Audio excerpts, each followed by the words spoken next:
बहुत संस्कारी लड़का है। तेरी बेटी राज करेगी जानकी। हाँ बोल दे। पर अब इतना क्या सोचना, घर बैठे इतना अच्छा लड़का मिलता है क्या? तू खुद सोच। पर एक बार मुग्धा से बात करनी होगी, वो क्या चाहती है? अरे जानकी, वो लड़की जात उससे क्या पूछना? क्या तेरे माँ बाप ने तुझसे पूछा था? बोल। पर दादी, वो समय तब का था जब लड़कियों को सिर्फ घर की चार दीवारी में ही। बस कर जानकी, लड़कियों के लिए समाज ने नियम कभी नहीं बदले। लड़की जवान हुई बस हाथ पीले कर दो, कहीं ऊंच नीच हो गई तो समाज को क्या मुंह दिखाएंगे। लेकिन मुग्धा पढ़ना चाहती है। कम से कम थोड़ा बहुत और पढ़ लेती तो दुनिया को अपनी नज़रों से समझ पाती। और अभी उम्र ही क्या है उसकी, सिर्फ 18 साल। नहीं नहीं दादी, कम उम्र में शादी फिर बच्चे, इतनी छोटी सी उम्र में इतनी बड़ी जिम्मेदारी कैसे निभा पाएगी? अरे 12वीं तो पढ़ ही ली है भाई, देख ले। मेरा तो काम था बताना। बगल वाले गांव में सुना एक लड़की भाग गई, थू थू हो रही है। नहीं, हमारी मुग्धा ऐसी नहीं। अरे समय का कुछ पता होता है, कब करवट लेता है। आजकल तो गांव हो या शहर, हर जगह में बेशर्मी की बयार चल रही है। जानकी जी के यहाँ सरला आई हुई थी। वो पूरे टोले मोहल्ले और आसपास के गांवों की खबर रखा करती है। उनके मीठे स्वभाव के कारण सब उनकी इज्जत भी करते हैं। आज उनका जानकी जी के यहाँ आना हुआ तो लगे हाथ उन्होंने उनकी बेटी के लिए रिश्ता बता दिया। रात को खाना खाते समय जानकी जी ने अपने पति से बात की। सुनिए जी, सरला दीदी कह रही थी वो बहुत अच्छे लोग हैं और लड़का तो बहुत संस्कारी, बहुत गुणगान गा रही थी। हाँ, मैं लड़के के परिवार को जानता हूँ। कैसे हैं जी? बहुत बढ़िया परिवार है। मैं खुद सोच रहा था अपनी मुग्धा के लिए उनके घर रिश्ता, पर मुग्धा अभी छोटी है जी। आप बात चलाइए ना और उनसे कहिए कुछ समय रुक जाते तो। नहीं, बेटी को घर में बैठा कर रखना, इसका मतलब भी जानती हो। जमाना बहुत खराब है, जितनी जल्दी हो सके उतना अच्छा। जानकी जी एक तरफ तो चाहती थी ये उनकी बेटी का रिश्ता इतने अच्छे परिवार में हो जाए, और दूसरी तरफ उनका मन ऐसे कैसे कर दूं, अभी तो वो बच्ची है। उधर मुग्धा 12वीं की पढ़ाई के बाद अपने ब्याह के सपने देखने लगी थी। खूब सजना, पाउडर लगाना, मेकअप करना, दोनों हाथों में खन खन करती हुई चूड़ियाँ पहनना। मुग्धा के पापा को ये सब बिल्कुल भी पसंद नहीं था। कई बार मुग्धा अपने कमरे में दरवाज़ा बंद किए अपने लंबे बालों को खोलती, लटे घुमाती, अपनी माँ की लिपस्टिक लगाती। उसकी आंखों में अपनी शादी को लेकर सतरंगी सपने दिखने लगे थे। अपने होने वाले भावी पति के बारे में सोचकर कई बार खुद ही शर्मा कर खुद में सिमट जाती। तरह तरह की मैगजीन पढ़ती जो उसकी सहेलियाँ उसे चुपके से दे जाती। मुग्धा का ब्याह तय हो गया था। मुग्धा को जैसे ही बात पता चली, उसने अपनी माँ से जिद करना शुरू कर दिया। माँ, मैं अपनी शादी में पार्लर जाकर सजूंगी। बेटा, तू तो वैसे ही इतनी सुंदर है और तेरी भाभियाँ और सहेलियाँ हैं ना, वो तुझे सजा देंगी। माँ, बेटा पिताजी नाराज हो जाएंगे। अच्छा तू ऐसा कर, उस पार्लर वाली को ही घर बुला ले। मुग्धा खुश होते हुए अपनी माँ को गले लगा लेती है। मुग्धा की और पढ़ने की इच्छा उसके मन में थी नहीं। शायद जानती थी इतनी पढ़ाई हो गई बहुत है। बाकी की सहेलियों ने तो सिर्फ 10वीं तक ही पढ़ाई की थी। घर में शहनाइयाँ बज रही थी, टोकरी भर भर कर मिठाइयाँ बन रही थी।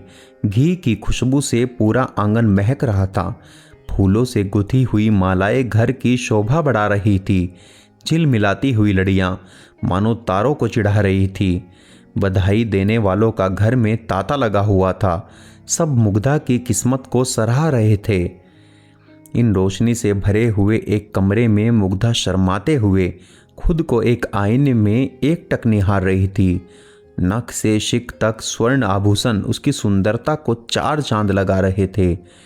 लाल जोड़े में सजी हुई मुग्धा किसी अप्सरा को मात दे रही थी। मुग्धा जी, आपने तो मुझे बेवजह ही बुला लिया मेकअप करने के लिए। देखिए, आपको तो बस मैंने आँखों में काजल और होठों पर सिर्फ लिपस्टिक ही लगाया है, कि आपका रूप चांद सा निखर आया है। बस कर नज़र लगाएगी क्या मेरी बेटी को? जानकी जी बलाई लेती हुई बोली और नज़र का काला टीका लगा दिया। मुग्धा खिड़की पर टकटकी लगाए अपने बारात का इंतजार करने लगी। बाहर का शोर सुनकर मुग्धा को कुछ अनहोनी होने का आभास होने लगा। बारात आ गई थी, लेकिन सबके चेहरे पर कोई खुशी का भाव नहीं था। बारातियों में खुसर पुसर हो रही थी। तभी गाड़ी से दूल्हा और दूल्हे के पिताजी निकले, साथ ही गाड़ियों से कुछ लोग। बारात वापस ले चलो कह रहे थे। घरातियों को कुछ समझ नहीं आ रहा था। तभी मुग्धा के पिताजी दौड़कर दूल्हे के पिताजी के पास गए। ये क्या हुआ समधी जी? ये चोट कैसे लगी? ओहो, बहुत खून बह रहा है। बारातियों में आई औरतों ने अपना मुंह खोला। हमें नहीं पता था होने वाले समधी जी, आपकी बेटी इतनी अशुभ निकलेगी। अभी तो सिर्फ बारात ही आ रही थी कि इतना बड़ा हादसा होते होते रह गया। देखिए कितने लोगों को चोट आई है। ये शादी हो गई तो न जाने क्या होगा। माफ़ी चाहते हैं।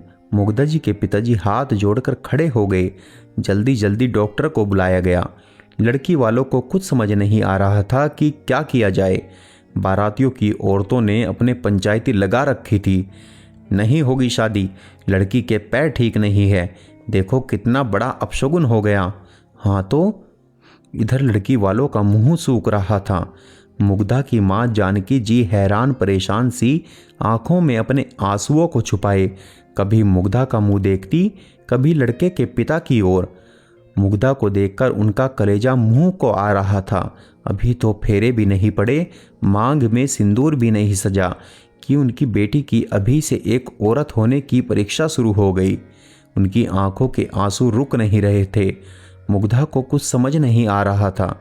तभी दूल्हे ने आकर कहा, माँ, ईश्वर की कृपा से पिताजी बिल्कुल ठीक हैं और बाकी सब भी। शादी की आगे की तैयारियां शुरू करवाइए। मुग्धा मेरी होने वाली पत्नी है और आप भी मेरी माँ समान हैं। जीवन में हादसे होते रहते हैं, इसमें मुग्धा का या किसी और का कोई दोष नहीं है। जानकी जी और मुग्धा के पिताजी भाव विभोर हो गए। अपने होने वाले दामाद को ढेर सारा आशीर्वाद देने लगे। जैसा सुना था आप वैसे ही निकले जवाई बाबू। हमारी मुग्धा की अब हमें बिल्कुल भी चिंता नहीं। अजी समधी जी चलिए भी, मुहूर्त निकला जा रहा है। बेटी हमें देनी है या नहीं आपको? अब तो आपकी ही है समधी जी। घर में फिर से शहनाइयाँ बजने लगी। दूल्हे के निर्णय ने कुछ लोगों का मुंह बंद कर दिया था। मुग्धा जयमाला के लिए तैयार हो रही थी। तभी एक बच्ची ने आकर कहा, दीदी जीजा जी ने कहा है आप बहुत सुंदर लग रही है, बस आंखों का काजल थोड़ा फैल गया है। मुग्धा ने शर्माते हुए पूछा, और क्या कह रहे थे रे? दीदी को कहना मैं उन्हें हंसते हुए देखना चाहता हूँ, रोते हुए नहीं। और ये फूल दिया है। मुग्धा भागकर आईने के पास खड़ी हो गई। आंखों के काजल ने उसकी खूबसूरती बढ़ाने के साथ उसके जीवन में आने वाली हर परेशानियों को उसके पति के रूप में एक काला टीका दे दिया है जो ताउम्र उसकी हिफाजत करेगा। दोस्तों, इस कहानी के बारे में आपके क्या विचार हैं? आपको क्या लगता है, क्या शुभ और अशुभ जैसा कुछ होता है? अपने विचार हमें कमेंट में ज़रूर बताएं। कहानी आपको पसंद आई हो तो कहानी को लाइक व शेयर करना ना भूलें।